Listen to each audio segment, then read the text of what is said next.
The morning sun had barely touched the rooftops of Mayfair when Josephine Margaret Ward woke to the sound of her stepmother's shrill voice echoing through the corridors below. "Josephine! Where is that wretched girl?" She rose from the narrow bed in the servants' quarters, her home for the past 8 years, since her father's death, and splashed cold water on her face from the chipped basin. The small mirror above it reflected tired brown eyes and dark hair hastily pinned. She didn't linger on her reflection. There was no point. "Coming, Ma'am," she called, her voice steady despite the familiar knot forming in her stomach. The Duke of Thornbridge was coming today. Lady Constance had been preparing for weeks, drilling Lavinia on proper curtsies and witty conversation, ordering new gowns and having the drawing room redecorated, all for the chance that the wealthiest bachelor in England might choose her daughter. Josephine descended the servants' stairs, her worn day dress a stark contrast to the silk and lace that would adorn Lavinia. In the grand foyer, Lady Constance stood directing footmen with the precision of a general preparing for battle.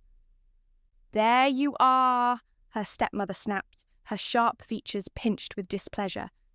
"The Duke arrives within the hour. I want you in the kitchen, out of sight. You will serve tea when called, and then you will disappear. Do I make myself clear?" "Perfectly clear, Ma'am," Josephine replied quietly. "And fix your hair. You look like a scullery maid." Lady Constance's lip curled. "Though I suppose that's fitting enough." Lavinia glided down the main staircase at that moment, a vision in pale blue muslin, her golden curls arranged in perfect ringlets. At 19, she was everything Josephine was not. Delicate, blonde, doted upon. She wasn't cruel by nature, merely indifferent, raised to believe the world revolved around her beauty. "Oh, Josephine," Lavinia said with a little laugh. "Mamma, surely she can't serve tea looking like that. What will the Duke think?" "He won't think anything," Lady Constance said coldly, "because he won't notice her at all." Josephine felt the familiar ache in her chest, the one that came from being treated as furniture, as less than human, but she'd learned long ago not to show it.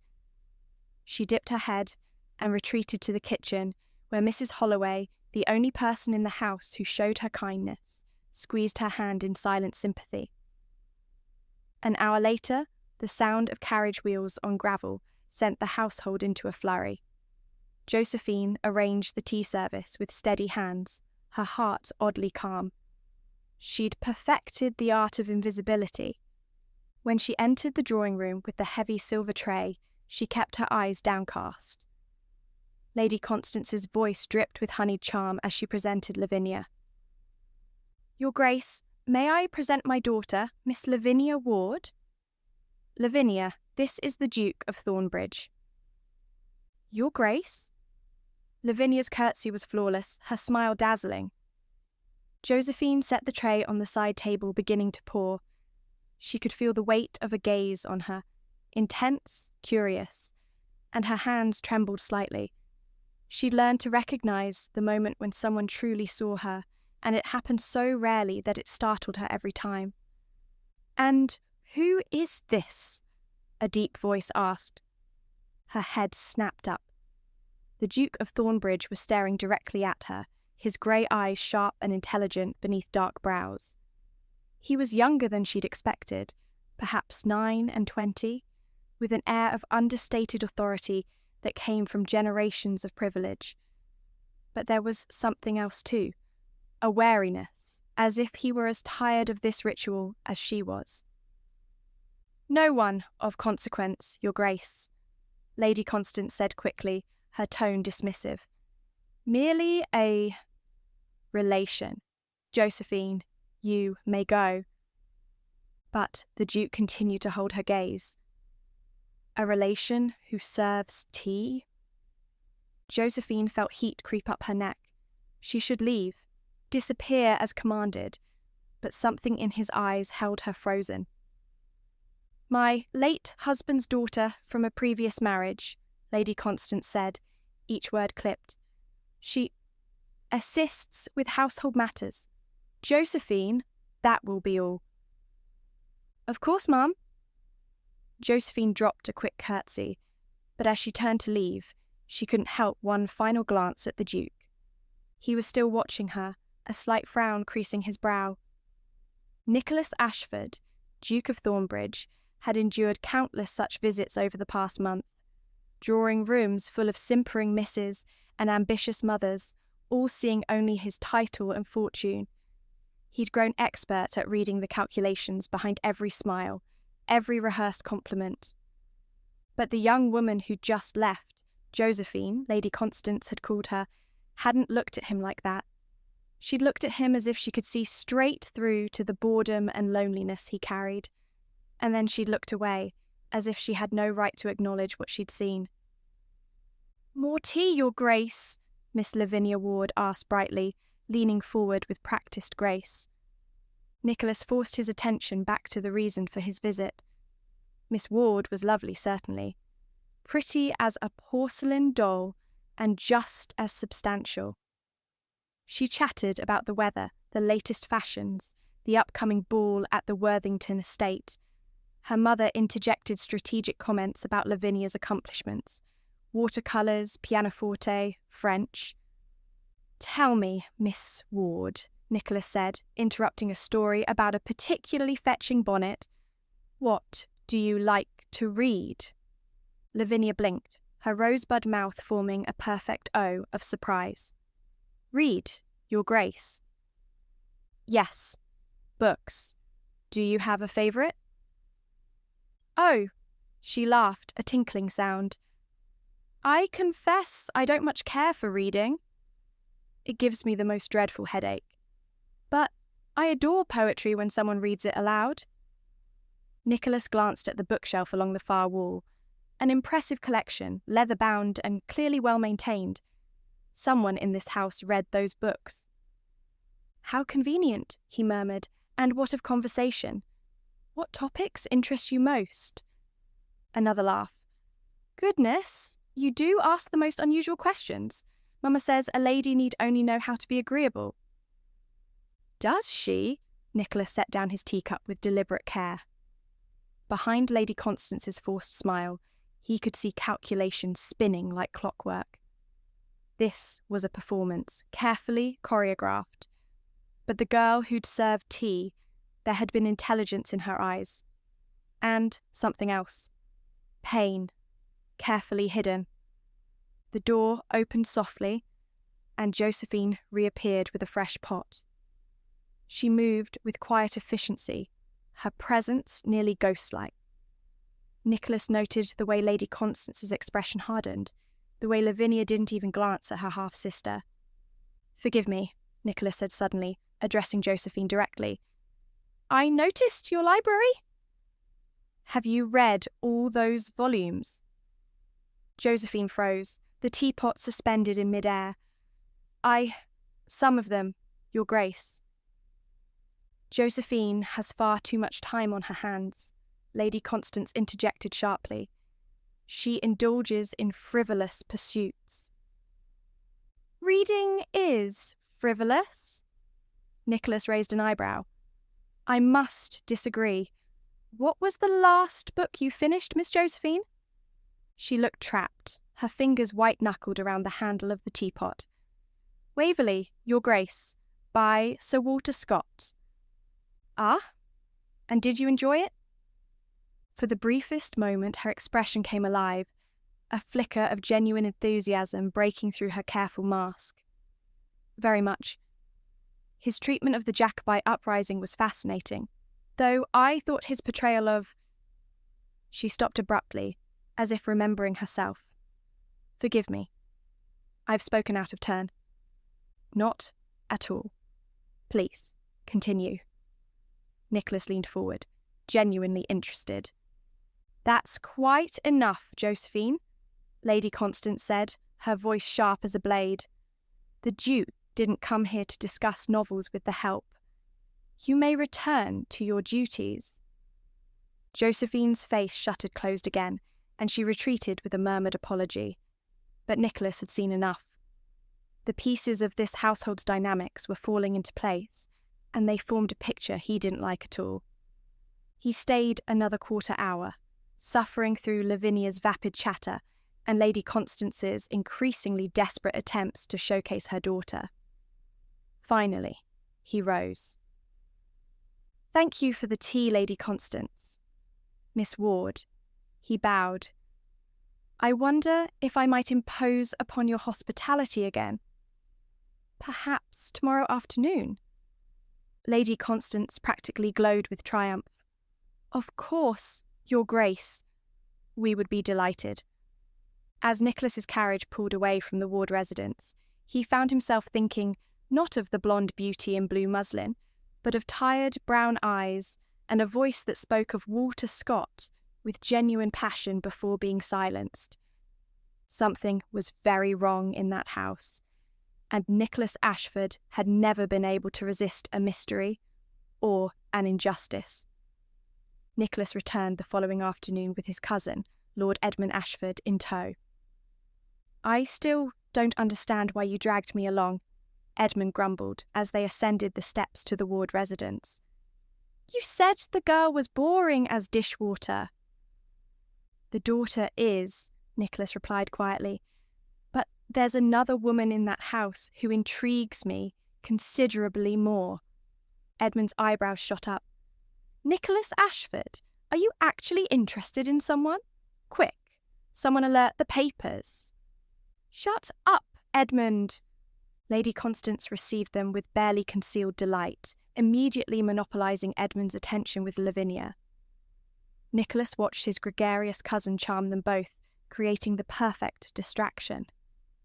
"If you'll excuse me," Nicholas said casually, "I wonder if I might impose upon your library.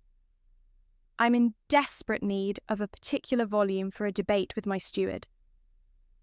"Of course, Your Grace," Lady Constance gestured vaguely. "Just down the hall, second door on the left.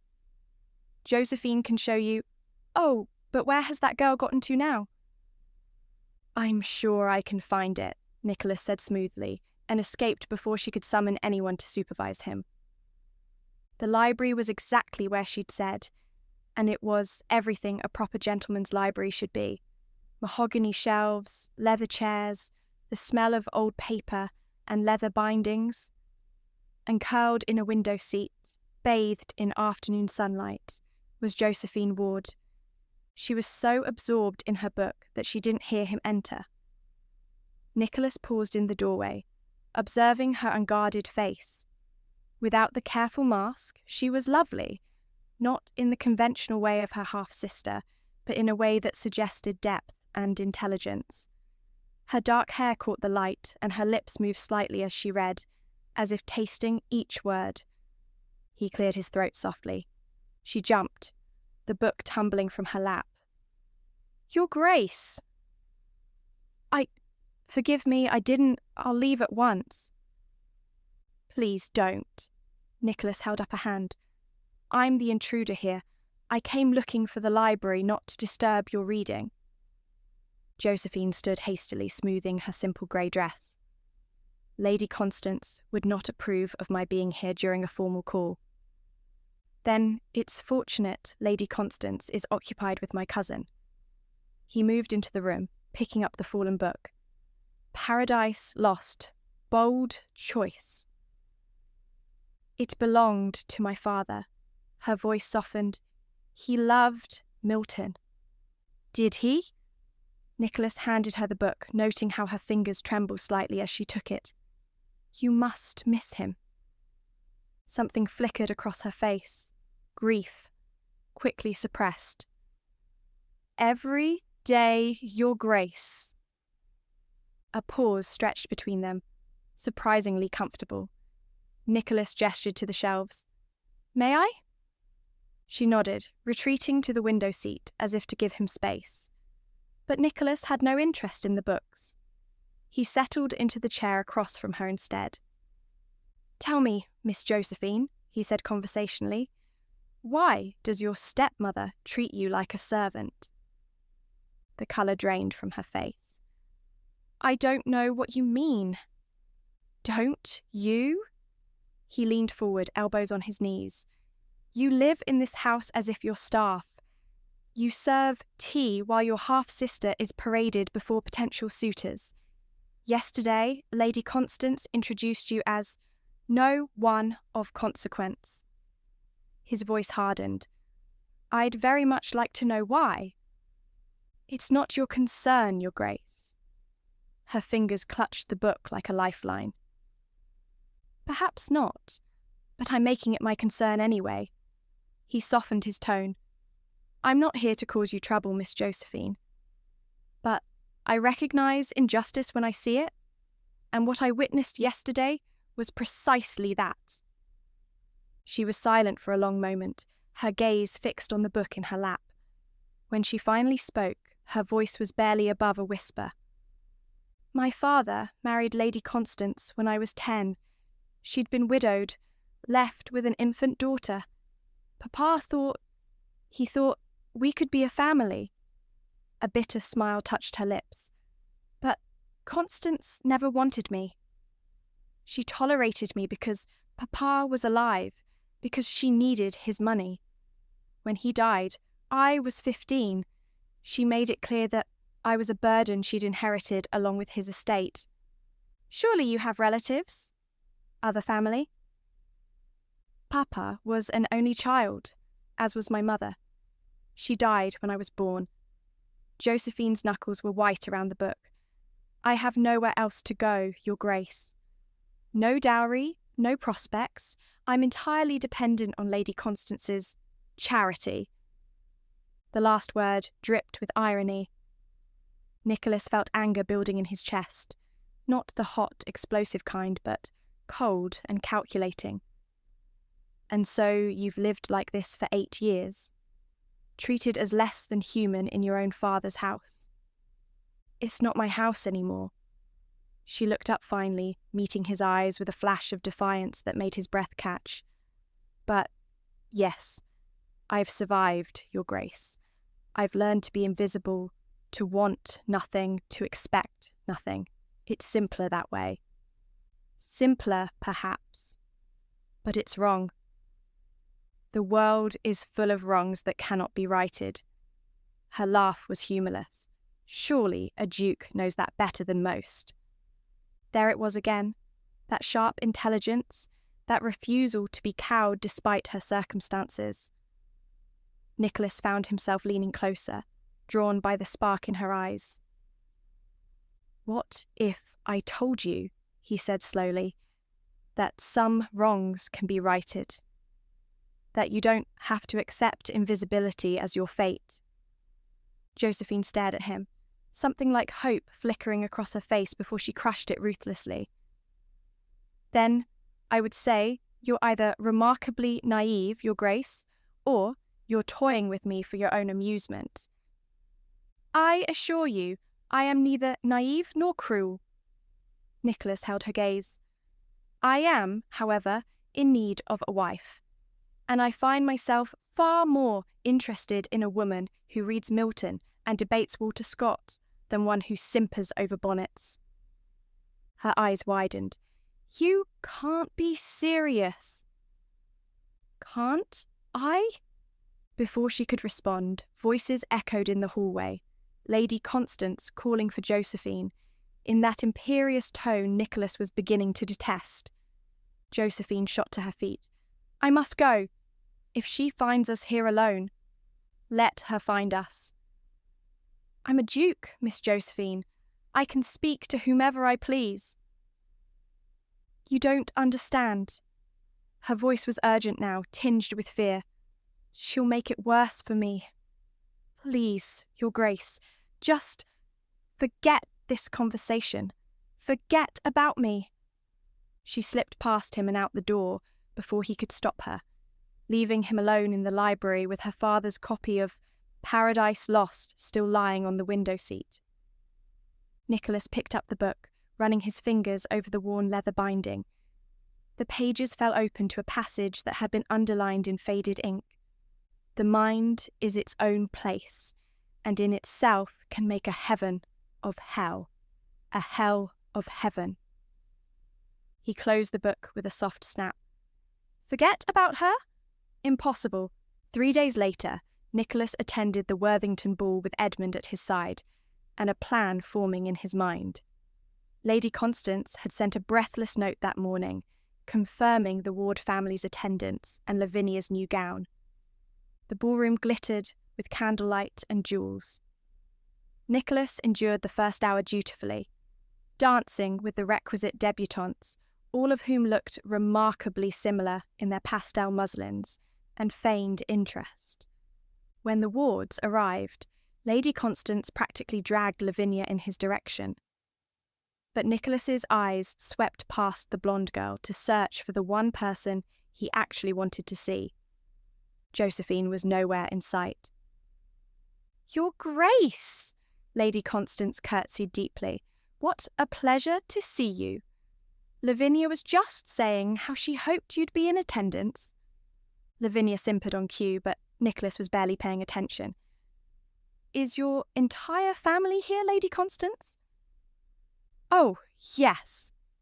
Well," she hesitated. "That is Lavinia and myself." "I see." Nicholas kept his expression neutral. "And Miss Josephine?" Lady Constance's smile tightened. "I'm afraid she was indisposed, a headache. You know how these delicate constitutions can be. A headache. How convenient." Nicholas excused himself as soon as politeness allowed, finding Edmund near the refreshment table. "Edmund, I need to leave." His cousin blinked. "We've barely been here an hour." "What's gotten into you?" "That woman is lying. Miss Josephine isn't ill. She simply wasn't allowed to come." Nicholas was already moving toward the door. "And I find I have no patience for spending another moment in this tedious affair when I could be..." "Could be what?" "Charging off to rescue a damsel in distress." Edmund caught his arm, but he was grinning. "My God, you really are smitten. Don't be ridiculous." "Nicholas, you've just walked away from the marriage mart's most eligible bachelor status to chase after a woman who, by all accounts, has no fortune and no position. If that's not smitten, I don't know what is." Nicholas shrugged off his cousin's hand. "Are you coming or not?" "Oh, I wouldn't miss this for the world."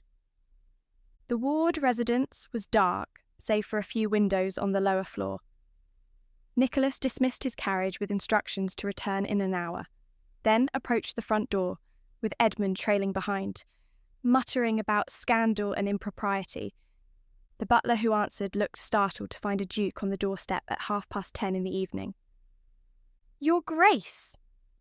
Lady Constance and Miss Ward are at the Worthington ball." "I know, I've just come from there." Nicholas stepped into the foyer. "I'm here to speak with Miss Josephine." "Would you be so kind as to inform her?" The butler's eyes widened. "Miss Josephine, sir? I'm not certain." "It's quite all right, Hendricks." A woman's voice came from the shadows of the staircase. Mrs. Holloway, the housekeeper Nicholas had observed during his previous visits, descended with a knowing look. "Miss Josephine is in the library. I'll show His Grace the way." She led them down the familiar hallway, pausing at the library door.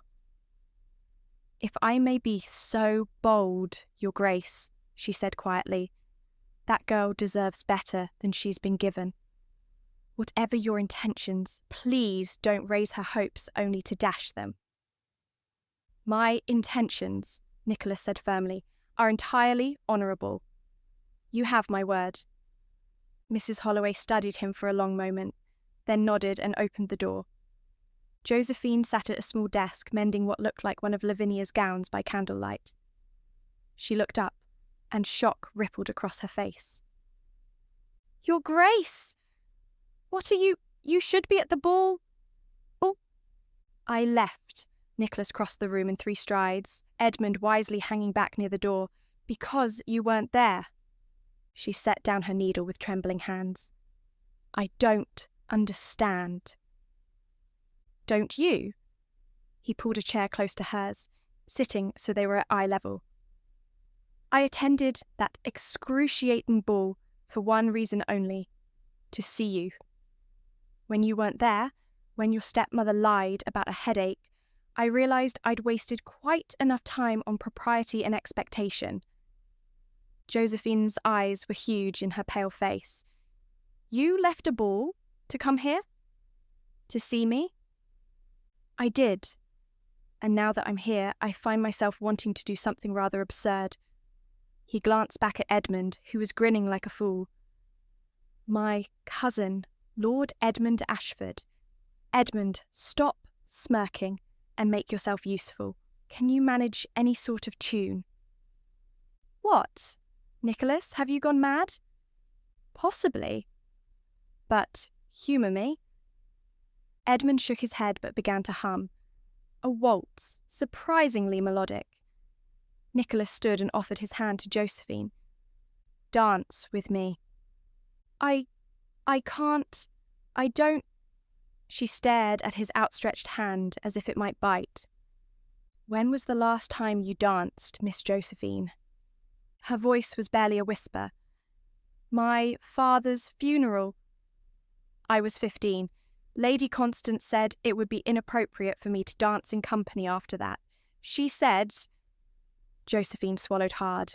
She said no one would want to dance with me anyway. Nicholas felt that cold anger return sharper than before. Then allow me to prove your stepmother wrong. Dance with me, Josephine. Here in this room. No one watching, no one judging, just dance. She looked at his hand for another long moment. Then, slowly, she placed her fingers in his palm. The moment she touched him, something shifted in Nicholas's chest, a feeling he'd been chasing for years without knowing it. Recognition. Connection. Home. He pulled her gently to her feet and into position, one hand at her waist, the other clasping hers. She was stiff at first, uncertain, but as Edmund's humming filled the library and Nicholas began to guide her through the steps, she gradually relaxed.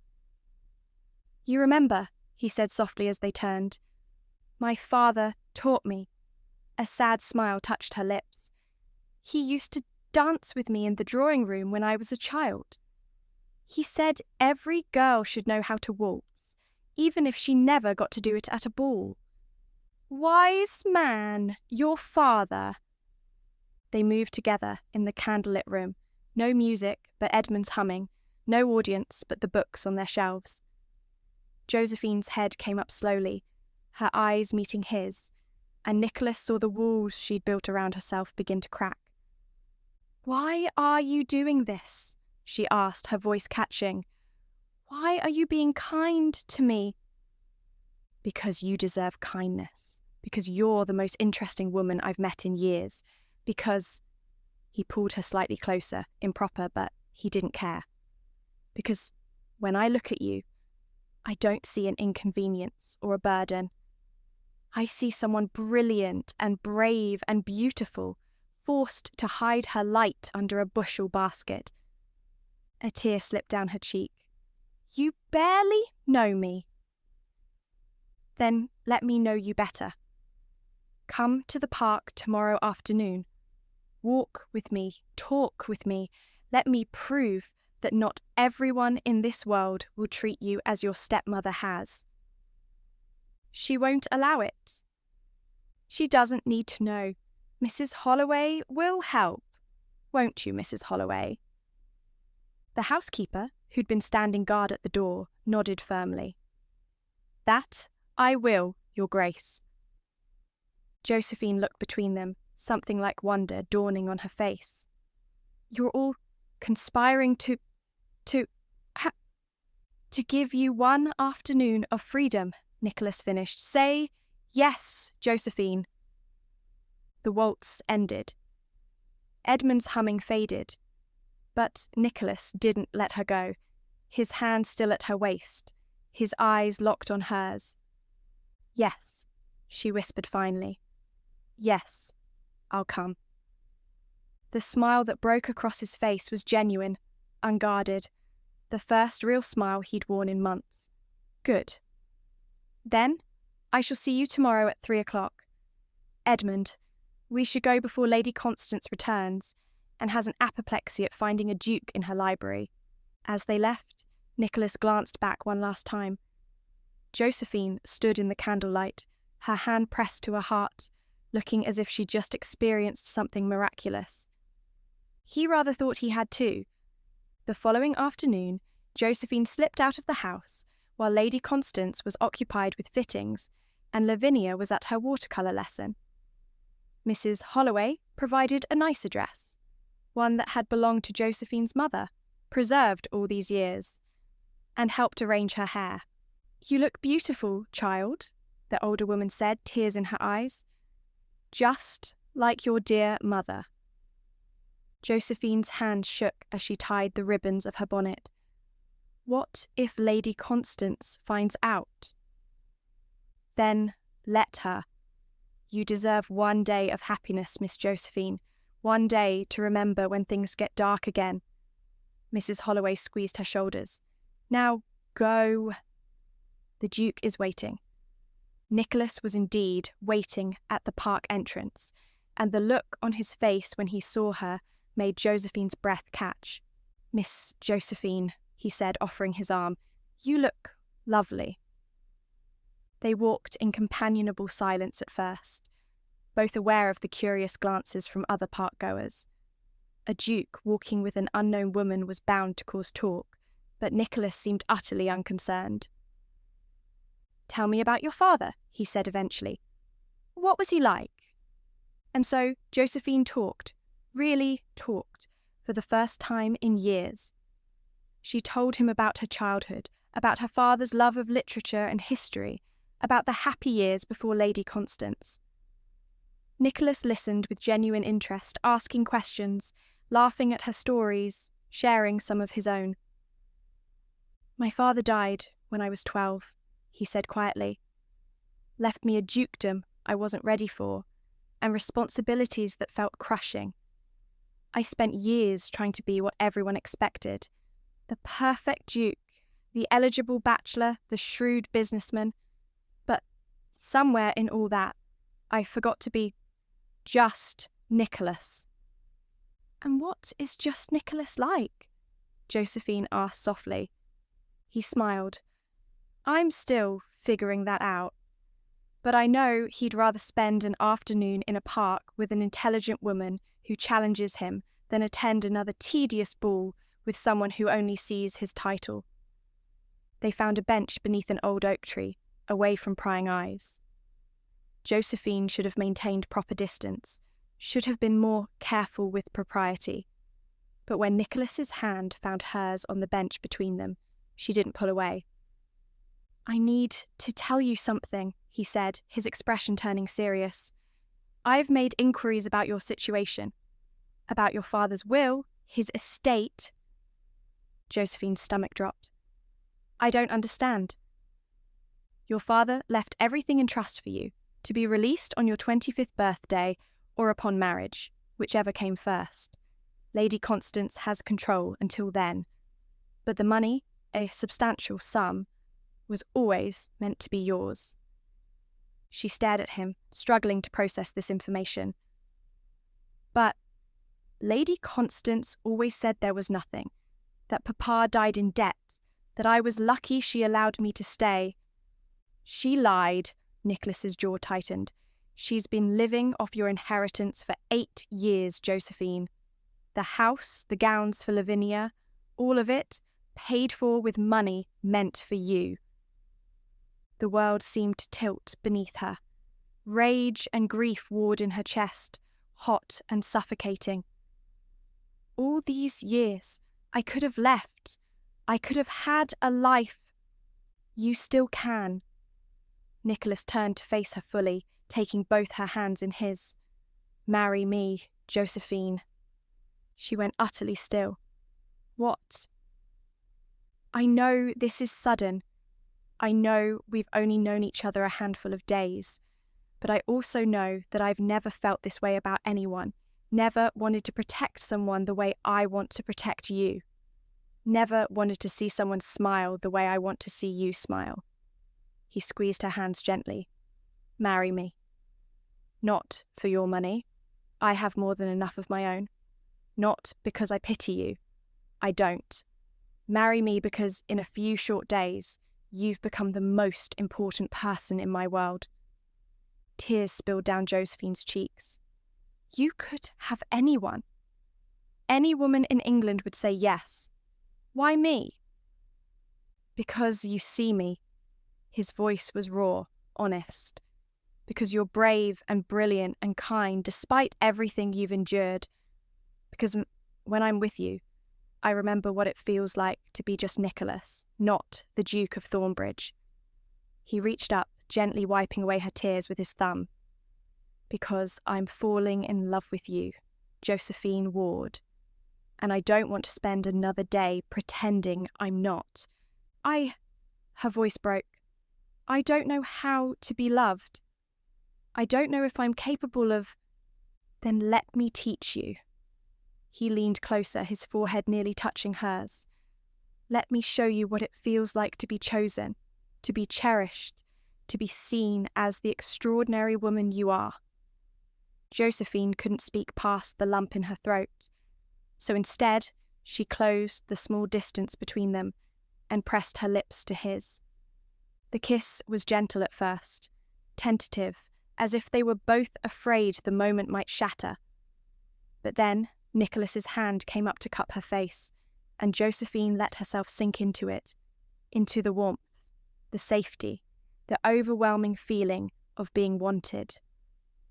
When they finally pulled apart, both were breathless. Is that a yes? Nicholas asked, a smile playing at his lips. Yes, Josephine whispered. Yes, I'll marry you. His grin was brilliant, transforming his usually serious face.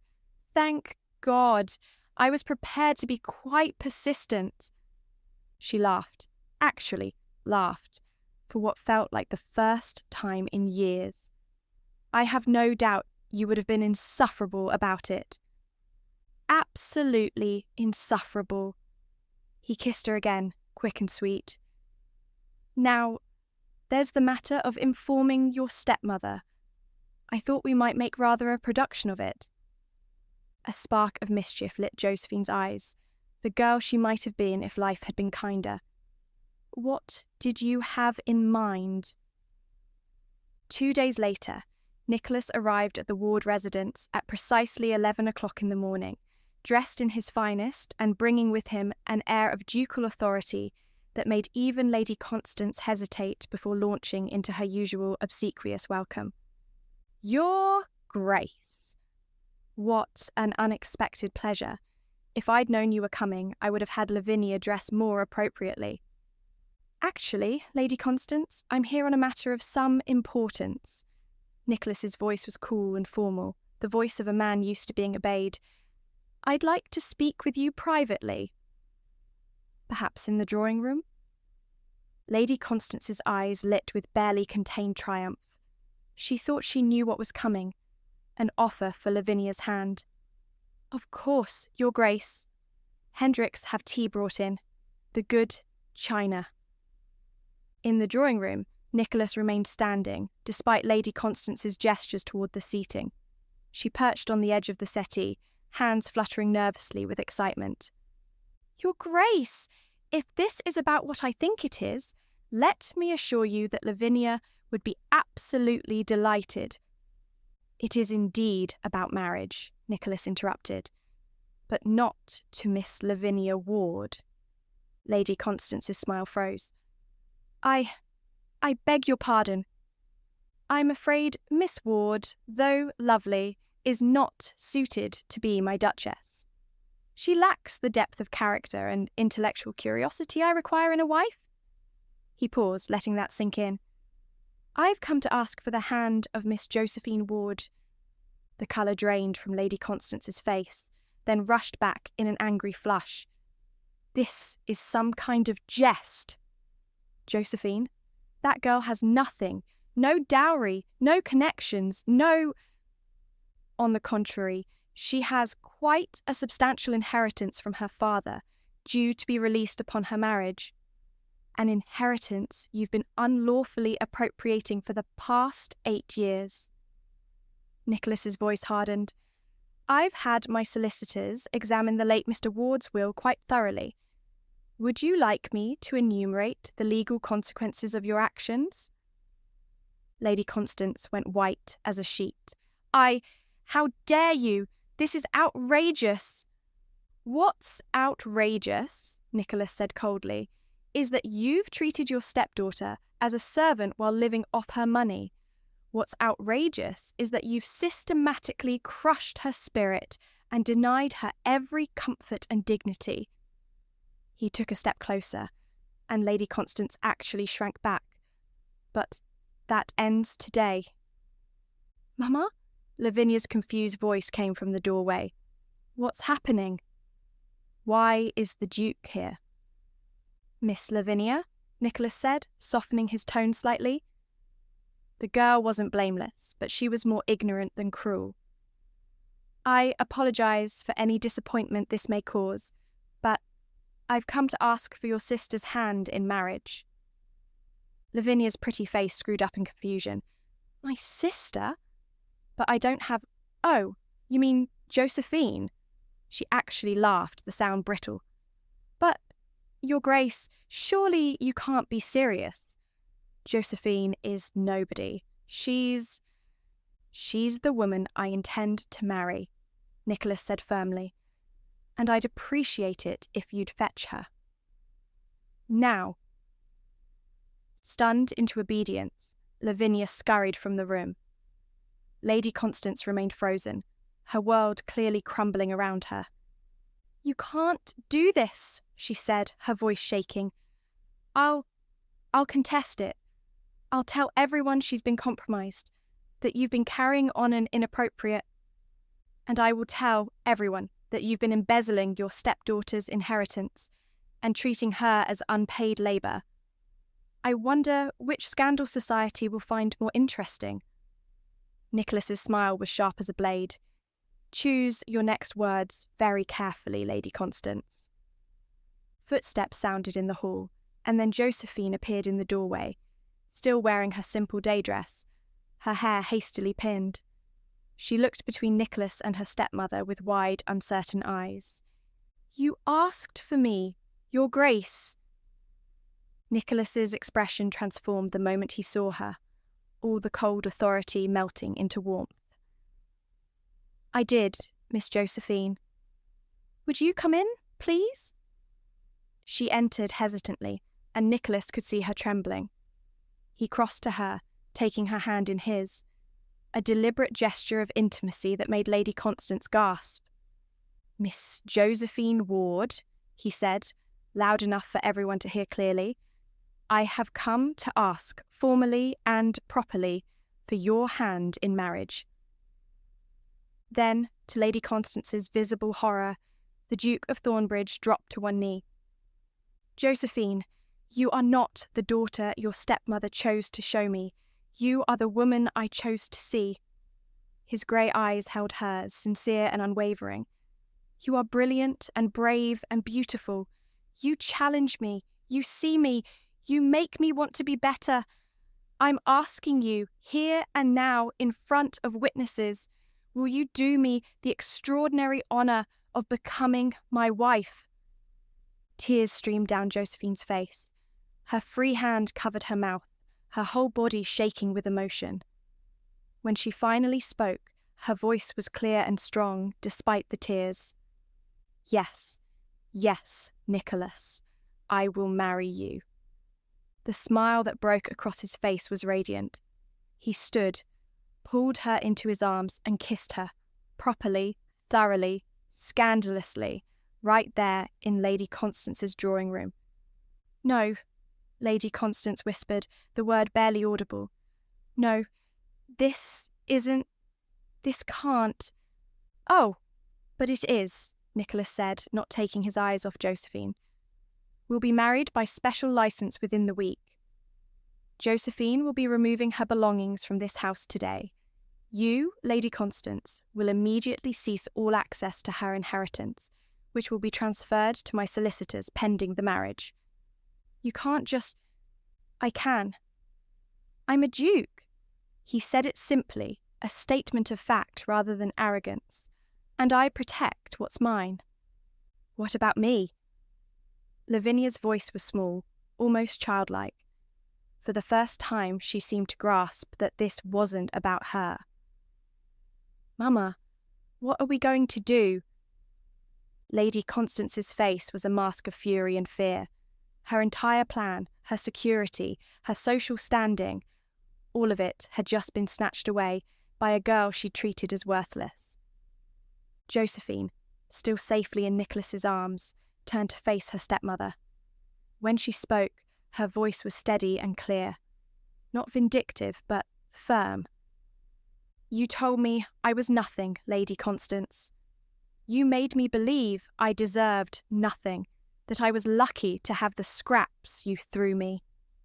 She straightened, and Nicholas felt her strength radiating through her small frame. But you were wrong. I am something. I always was. You just couldn't see it because you were too busy protecting your own interests. How dare you speak to me that way, you ungrateful? No. Josephine's single word cut through the venom. No more. You have no power over me anymore. You never deserved the power you had. She took a breath, and Nicholas squeezed her hand in support. I'm leaving this house, and I will never return. But I want you to know, despite everything you did to me, I survived. I'm going to be happy. And you'll have to live knowing that the daughter you cast aside became a duchess. The silence that followed was absolute. Then Nicholas turned to Mrs. Holloway, who'd been hovering protectively near the door. Mrs. Holloway, would you be so kind as to help Miss Josephine pack her belongings? Only what's truly hers, her father's books, her mother's things. The rest can stay. With pleasure, Your Grace. The housekeeper's smile was triumphant. As they left the room, Nicholas heard Lady Constance's sob of rage and Lavinia's bewildered questions. But he didn't look back. Josephine did, just once, her expression a complicated mixture of grief and relief and freedom. It's over, he said softly, for her ears only. You're free. She leaned into him, and he felt her finally, truly relax against his shoulder. I'm free, she repeated, testing the words. Then, stronger. I'm free. 3 weeks later, on a bright morning in early May, Josephine Margaret Ward became Josephine Ashford, Duchess of Thornbridge. The wedding was small but elegant, attended by a select group of Nicholas's friends and, at Josephine's surprising insistence, Mrs. Holloway. She was kind when no one else was, Josephine explained. She deserves to see this. The church ceremony was beautiful, but the moment Josephine would remember forever came afterward, in the carriage taking them to Nicholas's, their townhouse. Happy, Duchess? Nicholas asked, lacing his fingers through hers. I don't think I have words for what I am. She looked at their joined hands, still marvelling at the gold band on her finger. A month ago I was invisible. I'd convinced myself that was all I'd ever be. You were never invisible, Josephine. Not to the people who mattered. He brought her hand to his lips. And you'll never be invisible again. I'll spend the rest of my life making sure you know exactly how seen you are. She leaned into him, breathing in his familiar scent, something woodsy and warm that meant safety, meant home. Do you know what I realized? She said softly. What's that? All those years, Lady Constance was trying to make me disappear, but she actually did the opposite. She made me strong. She made me resilient. She made me into someone who could recognize real kindness when I saw it. Josephine looked up at him, her eyes bright. She made me into someone worthy of you. Josephine Ashford, Nicholas said seriously, framing her face with his hands. You were always worthy. Of me, of love, of happiness. You just needed someone to show you. Then I'm very glad it was you. He kissed her then, tender and sweet and full of promise. Outside, London passed by in a blur of spring, sunshine and new beginnings. When they arrived at the townhouse, her townhouse now, her home, Nicholas lifted her over the threshold to the delighted cheers of the assembled staff. As he set her down in the grand foyer, Josephine looked around at the elegant space, at the servants who were now hers, at the life stretching out before her like an unopened book. Welcome home, Your Grace, Nicholas said, offering his arm. Josephine took it, her smile radiant. Home, she repeated, the word tasting like honey on her tongue. Yes, I am home. And for the first time in 8 long years, Josephine Ward, now Josephine Ashford, Duchess of Thornbridge, knew exactly where she belonged.